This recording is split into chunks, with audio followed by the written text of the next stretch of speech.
ông con trai con màu pin pin mà đo chấm cà nhưng mà đó có mà đo đại ôi đò lấy lần cả không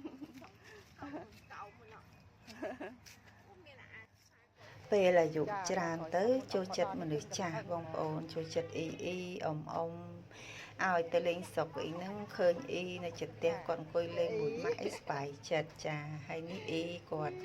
ឲ្យទៅខ្ញុំទៅមានអីកាលនោះមានរដូវផ្លែឈើដល់យើងទៅគាត់បេះមានទុំនៅចិត្តផ្ទះគាត់នោះគាត់បេះយកឲ្យខ្ញុំតិចហើយខ្ញុំក៏នឹកឃើញចង់តែឃើញដើមមានគាត់ដើរទៅផ្ទះគាត់ហើយមានឆ្កែឡើងធំបងប្អូនចាដើមទូចទំផ្លែបានតិចដែរ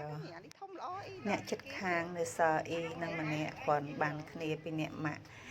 តនេអីបានមកអង្គុយទៅជែកលេងម៉ាក់ខ្ញុំទៅចកាទៅហ្នឹងហើយមកវិញបានគាត់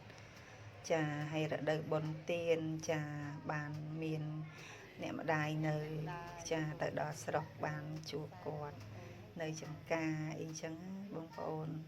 ចាសុខភាពរៀងល្អដែរនៅជាមួយនឹងធម្មជាតិសម្បូរខ្យល់អុកស៊ីសែនហើយ